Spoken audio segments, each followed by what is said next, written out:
Hi, my name is Josh Logan, and this is my testimony. As a child, I was raised in a good, loving Christian home. My parents loved the Lord, and we went to church, and that's where I was introduced to Jesus and what he has done for us sinners. But as a child, I always had a propensity to get into trouble, to push the limits, whether it's stealing, vandalism, or just raising a muck. That was something that I just loved to do as a kid. At the age of 13, my dad died of a brain tumor. And emotionally, that really messed me up. I didn't realize it at the time, but it started this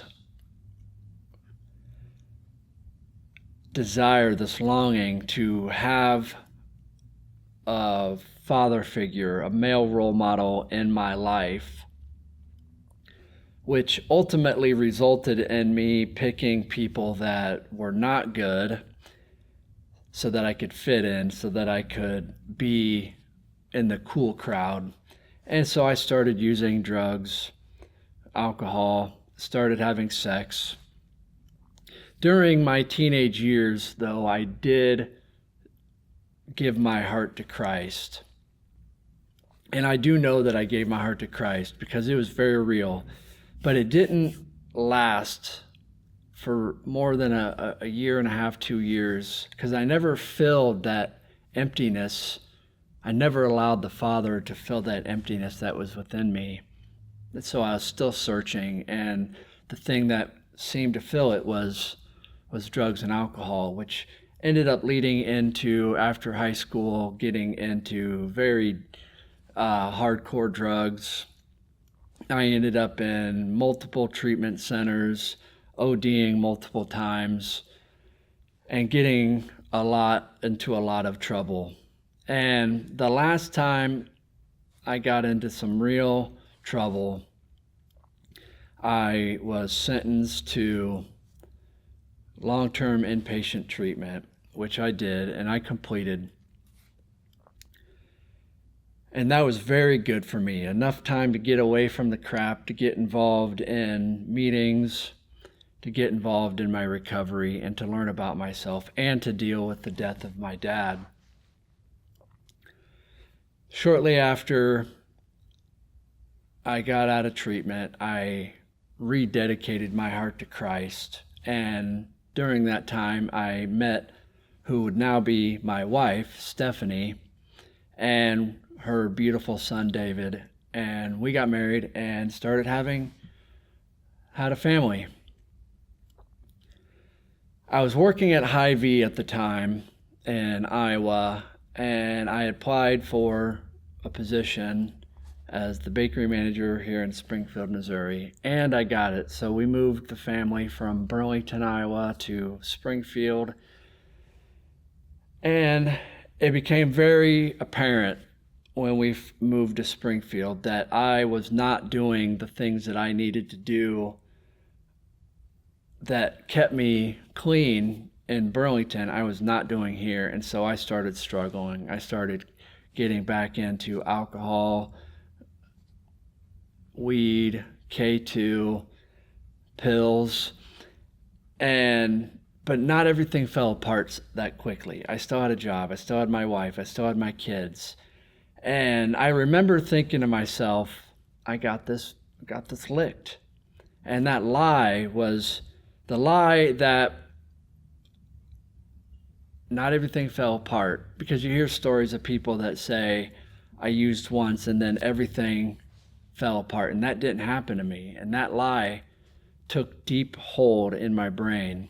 I thought I could overcome this. I was in control, and I was not. I was along for the ride.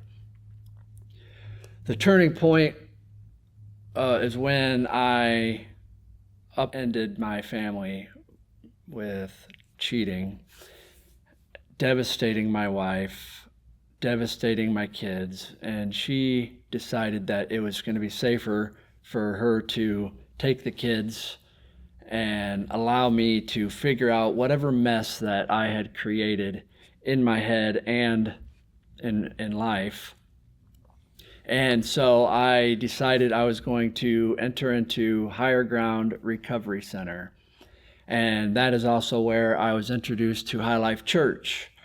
So I started going to Higher Ground. I started coming to High Life Church, and High Life Church had just started a couple weeks before I entered into the program.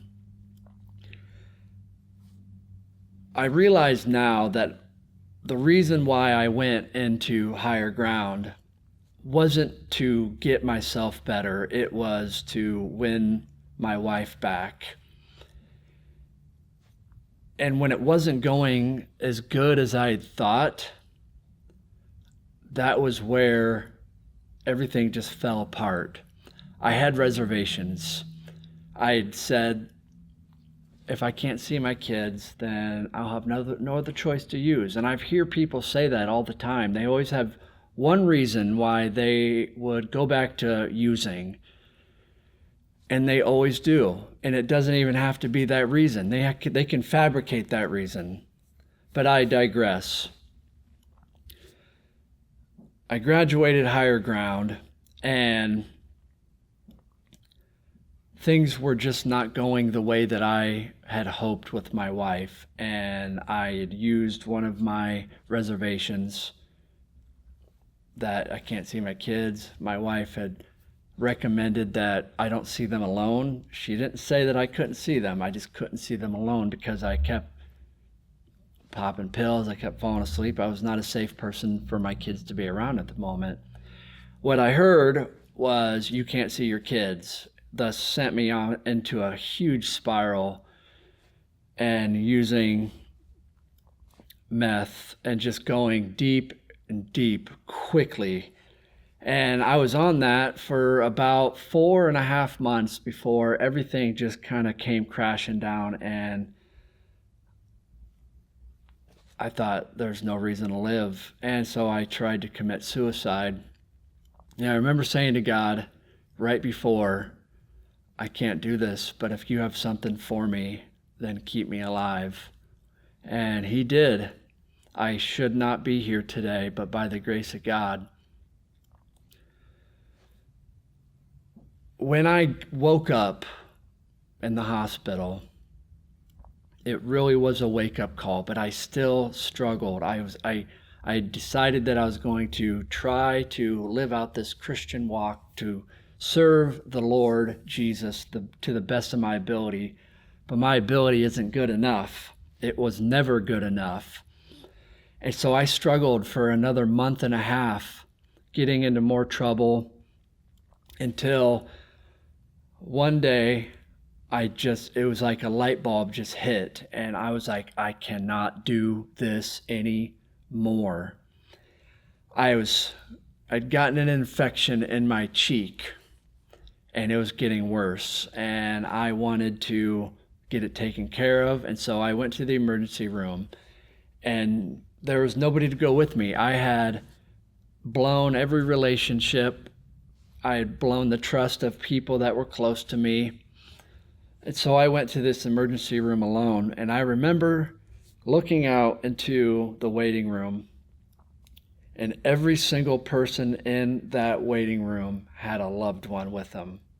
I was the only one by myself, and that was the moment that God really got a hold of me, because that was the most alone that I have ever felt in my life.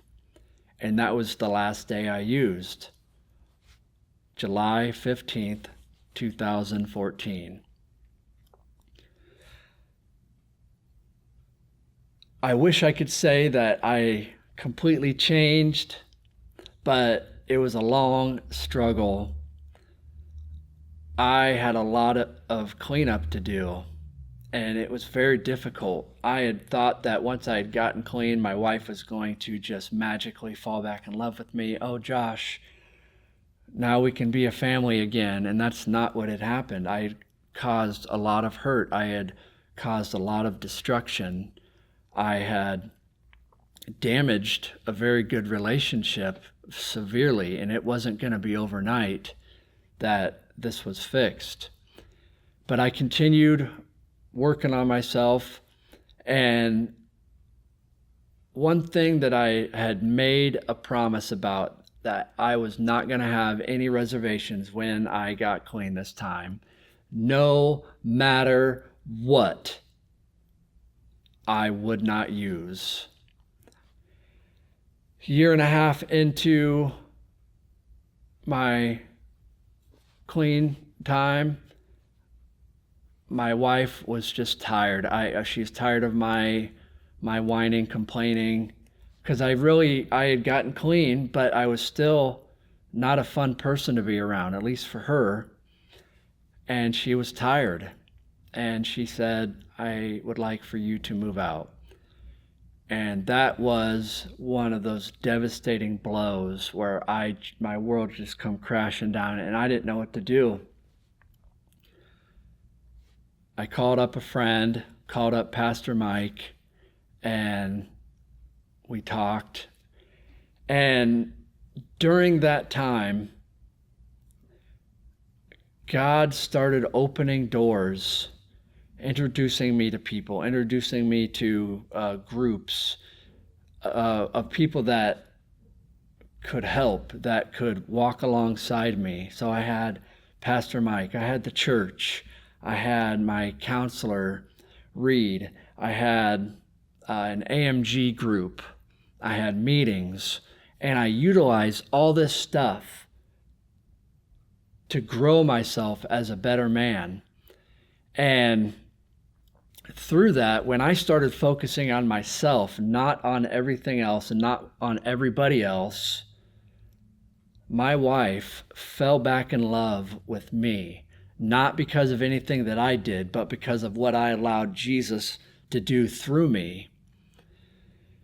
And I can happily say that we are better than we were before we got married.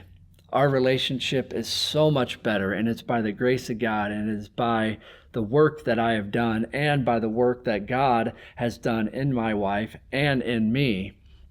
I have a great relationship with my family, my kids. I love this church. This church has been a bedrock for my recovery, for my walk with God, for my relationship with God, for my kids, for my wife. This church has been there through the thick and through the thin. They have seen me at my lowest, and they have seen me at my highest. They see me when I was mad, yelling, screaming, acting a fool, and they see me when I was praising the Lord. I love High Life Church. I love the Pastor Mike Rogers, Pastor Mike Williams, Tammy Williams, Pastor Michelle. I love the congregation. I love the people that are in here. I love the atmosphere when you come into church. This place has changed my life, and it is only by the power of God working in me that I stand here today. I would encourage anybody watching this video, find a church, get involved, get into the Word, find and surround yourself with people that care about you truly and that want to help you, and get rid of any reservation that you have for anything that you want to do other than following Jesus. I thank you so much.